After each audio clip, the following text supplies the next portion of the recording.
न्यायालय की पाठशाला में आप सभी का स्वागत है। वीडियो इम्पोर्टेंट है क्योंकि आज पुलिस के उस प्रोसीजर का खुलासा करेंगे जहां पुलिस एफआईआर रजिस्टर्ड करने के बाद या फिर एफआईआर रजिस्टर्ड करने से पहले जैसा पुलिस को उचित लगे, अपराधी व्यक्ति हो या पीड़ित व्यक्ति हो, इनका मेडिकल कराने के लिए नियर गवर्नमेंट हॉस्पिटल में लेकर जाती है और एक तहरीर बनाकर देती है। आफ्टर दैट मेडिकल रिपोर्ट आती है। मेडिकल रिपोर्ट के आधार पर धाराएं ऐड होती है। क्यों एक मेडिकल रिपोर्ट सब कुछ बदल देती है, हम समझेंगे। रीमेडिकल कब होता है और कोर्ट ट्रायल के दौरान मेडिकल की कितनी इंपॉर्टेंस होती है, फर्जी मेडिकल को किस तरह से चैलेंज करना होता है, और भी इससे जुड़ी बहुत सी बातें जिनको इस एपिसोड में क्लियर करेंगे। तो चलिए इस अनसुलझी गुत्थी को सुलझाना शुरू करते हैं।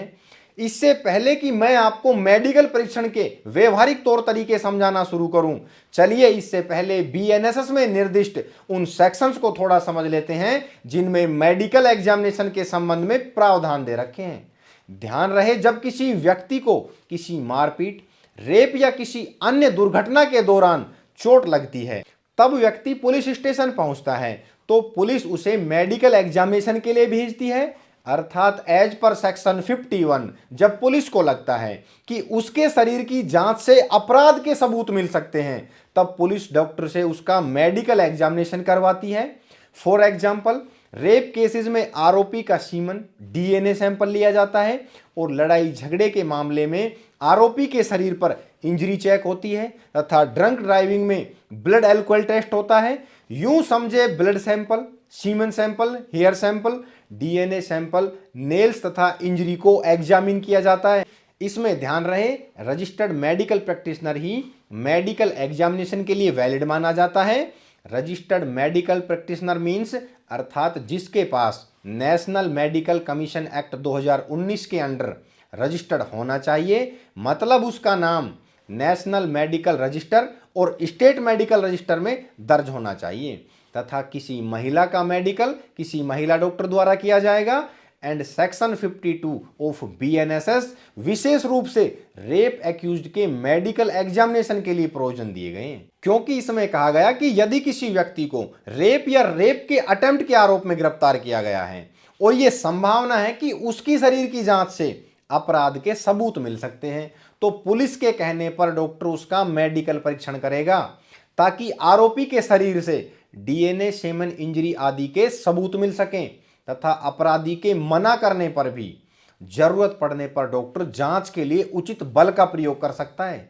उसके बाद डॉक्टर तुरंत एक रिपोर्ट बनाएगा जिसमें आरोपी का नाम, एज और उसका एड्रेस, शरीर पर चोट के निशान, डीएनए और अन्य सभी मेडिकल संबंधी जानकारियां एकत्रित की जाती हैं। और यदि गवर्नमेंट हॉस्पिटल का डॉक्टर उपलब्ध नहीं हो तब 16 किलोमीटर के अंदर कोई भी रजिस्टर्ड मेडिकल प्रैक्टिशनर अर्थात उस डॉक्टर द्वारा मेडिकल कराया जा सकता है। अब आप मेरी बात पर गौर करना, as per section 53 of BNSS arrested person का मेडिकल एग्जामिनेशन कराना एक्यूज्ड का राइट होता है। व्यवहारिक तौर तरीके से समझे तो यूं समझे, अरेस्ट होने के तुरंत बाद अरेस्टेड पर्सन का मेडिकल कराना मैंडेटरी होता है। ध्यान रहे, यदि गिरफ्तार व्यक्ति को लगता है कि पुलिस स्टेशन के अंदर उसके साथ पुलिस द्वारा मारपीट हो सकती है या उसके शरीर पर इंजरी है, तो वह मेडिकल एग्जामिनेशन की मांग कर सकता है, क्योंकि पुलिस कस्टडी में होने वाले इलीगल टॉर्चर को रोकने का इससे अच्छा तरीका नहीं है। क्योंकि मान लीजिए आप अरेस्ट होने के तुरंत बाद मेडिकल करा लेते हैं, तब पुलिस आपके साथ मारपीट नहीं करेगी। क्यों नहीं करेगी? क्योंकि उनको पता है कि इसका मेडिकल हो चुका है और अब यदि इसको कोई चोट आई तो हमें जवाब देना होगा। लेकिन भाई मेरे, बहुत बार देखा जाता है कि पुलिस आरोपी को अरेस्ट करने के बाद आरोपी की अच्छे से पिटाई करती है और आरोपी का फिर मेडिकल करवा देती है। और यदि आरोपी कोर्ट में यह कहता है कि मुझे पुलिस द्वारा पीटा गया है, तब पुलिस कोर्ट में यह रीजन देते हुए बच जाती है कि आरोपी गिरफ्तारी का विरोध कर रहा था या भागने की कोशिश कर रहा था, इसलिए रीजनेबल फोर्स इस्तेमाल करना पड़ा, या कहती है कि आरोपी को गिरफ्तार करने से पहले ही उसके शरीर पर चोट के निशान थे, या कहती है कि आरोपी को भीड़ ने पकड़कर पीटा था, पुलिस ने नहीं, या कहेगी कि आरोपी ने खुद को चोट पहुंचाई है। दूसरी तरफ आप इस बात को समझें, यदि गिरफ्तार व्यक्ति भी कानून का दुरुपयोग करके पुलिस को फंसाने पे आ जाए तो वो पुलिस के मेडिकल कराने के बाद यदि खुद को पुलिस कस्टडी में चोट पहुंचा ले और जब उसे मजिस्ट्रेट के सामने पेश किया जाता है तब वह तुरंत कोर्ट में कहे कि पुलिस ने उसकी बुरी तरह मार पिटाई की है और उसके प्राइवेट पार्ट तक के साथ छेड़छाड़ की है और अपने एडवोकेट द्वारा एप्लीकेशन मूव करें कि मेरा फ्रेश मेडिकल एग्जामिनेशन कराया जावे। ध्यान रहे, अब जो मेडिकल होगा उसमें चोट या कोई अन्य इंजरी अधिक आएगी क्योंकि उसने खुद को चोटिल कर रखा है। तो अब नई चोट पुलिस के लिए मुसीबत है और व्यवहारिक तौर पर देखा जाता है कि बहुत बार आरोपी के परिजन पुलिस को फंसाने के लिए डॉक्टर से मिली भगत करके मेडिकल को कुछ और ही बना देते हैं। और इन सब बातों को बताने के पीछे मेरा उद्देश्य कानून के दुरुपयोग को समझाना है। तो चलिए सेक्शन 184 ऑफ बीएनएसएस के माध्यम से रेप विक्टिम के मेडिकल परीक्षण के बारे में थोड़ा अधिक स्पष्ट समझते हैं। कहा गया कि जब पुलिस रेप विक्टिम के मामले में जांच कर रही होती है तब रेप विक्टिम के मेडिकल किसी रजिस्टर्ड मेडिकल प्रैक्टिस द्वारा करवाना अनिवार्य है।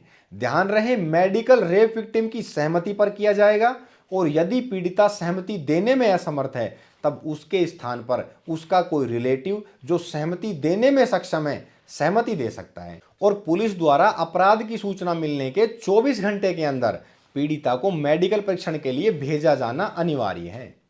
अब डॉक्टर द्वारा मेडिकल रिपोर्ट तैयार की जाती है। मेडिकल रिपोर्ट में पीड़िता का नाम, उसकी आयु, जो व्यक्ति रेप विक्टिम को डॉक्टर के पास लेकर आया उसका विवरण, शरीर पर मौजूदा चोट का विवरण होता है, डीएनए प्रोफाइलिंग के लिए पीड़िता के शरीर से एकत्रित सामग्री का विवरण, उसकी मानसिक स्थिति का विवरण, अर्थात रेप विक्टिम की मेडिकल रिपोर्ट में वो सभी डिटेल शामिल होती है जो मामले से रिलेटेड होती है। और आपकी जानकारी के लिए बता दें, ऐसा नहीं है कि मेडिकल रिपोर्ट में निष्कर्ष देना सफिशिएंट है, बल्कि प्रत्येक निष्कर्ष के पीछे का रीजन स्पष्ट होना जरूरी होता है।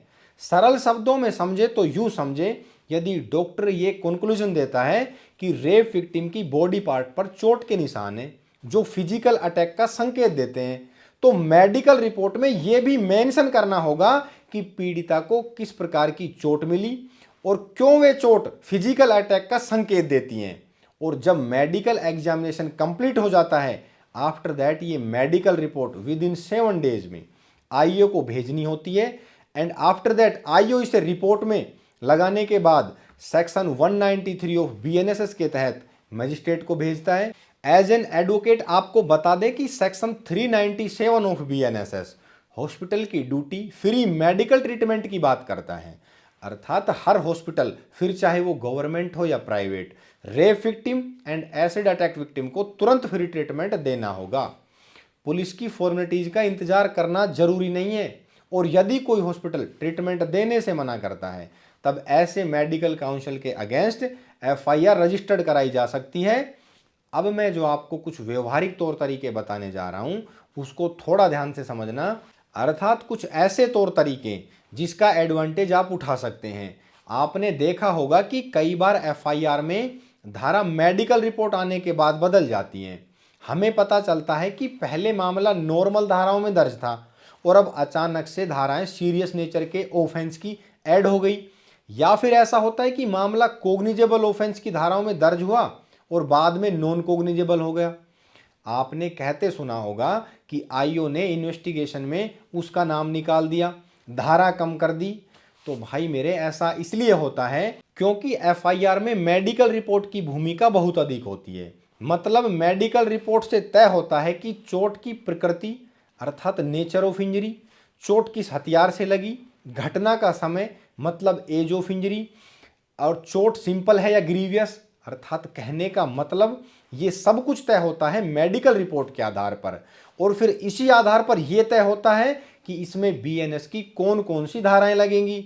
और एक मेडिकल रिपोर्ट में आमतौर पर यह ओपिनियन कुछ इस तरह लिखी होती हैं, नेचर ऑफ इंजरी मतलब चोट सिंपल है या ग्रीवियस, कौन सा वेपन यूज किया गया मतलब शार्प वेपन है या ब्लंट वेपन है, अगर कोई हार्ड ऑब्जेक्ट है तो उसका विवरण, तथा एज ऑफ इंजरी से मतलब चोट फ्रेश है या 6 से 12 घंटे हो गए या 24 घंटे हो गए, 3 दिन हो गए, और यदि चोट जानलेवा हो तब डेंजर टू लाइफ लिखा होता है।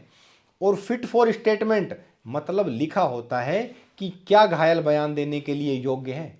ध्यान रहे, government hospital versus private hospital, medical report दोनों की ही एडमिसेबल होती है, लेकिन देखा जाता है कि कोर्ट सामान्यतः गवर्नमेंट एमएलसी को ज्यादा महत्व देता है। और जब एक्सरे, सीटी स्कैन, एमआरआई जैसी रिपोर्ट की पुष्टि करनी हो, तब केस रेडियोलॉजी की रिपोर्ट पर डिपेंड करता है। आपकी जानकारी के लिए बता दें, रेडियोलॉजिस्ट भी एक डॉक्टर ही होता है जिसके पास अपने फील्ड का स्पेशलाइजेशन होता है। बात पर गौर करना, जब आपको इस बात की आशंका हो कि मेडिकल रिपोर्ट में डॉक्टर गड़बड़ी कर सकता है, तब आप डॉक्टर को चेंज करा सकते हैं। इसके लिए आप इन्वेस्टिगेशन ऑफिसर को आवेदन दे सकते हैं। कार्रवाई नहीं होने पर एसपी को आवेदन दिया जाता है, और फिर भी चेंज नहीं हो तो कोर्ट में आवेदन देकर डॉक्टर को चेंज करा सकते हैं। ध्यान रहे, कोर्ट के ऑर्डर पर रीमेडिकल किया जा सकता है। कोर्ट चाहे तो मेडिकल बोर्ड बनाकर मेडिकल परीक्षण करा सकता है। कई मामलों में देखा जाता है कि डॉक्टर से मिली भगत करके पुरानी चोट को नई बताना, सेल्फ इन्फ्लिक्टेड इंजरी का इस्तेमाल करके मेडिकल बनवाना, सिंपल इंजरी को ग्रीवियस दिखाना, फेक फ्रैक्चर, और भी बहुत से तरीके अपनाए जाते हैं किसी को कठोर सजा दिलाने के लिए। लेकिन मेडिकल रिपोर्ट को सही या गलत साबित करने का आपके पास ट्रायल के दौरान बहुत से मौके होते हैं, क्योंकि उसी मेडिकल रिपोर्ट पर आईओ की गवाही होती है, डॉक्टर की गवाही होती है, जिसका मेडिकल हुआ उसकी गवाही होती है। उसके बाद क्रॉस एग्जामिनेशन में मौका मिलता है, एक्सपर्ट की ओपिनियन ली जा सकती है। एक बात और, आप अपनी राय कमेंट बॉक्स में साझा किया करें ताकि आने वाले एपिसोड में आपको और अधिक सीखने को मिले और एपिसोड की गुणवत्ता बनी रहे। तो आज के एपिसोड में इतना ही, मिलते हैं नेक्स्ट एपिसोड में नेक्स्ट प्रोसीजर के साथ।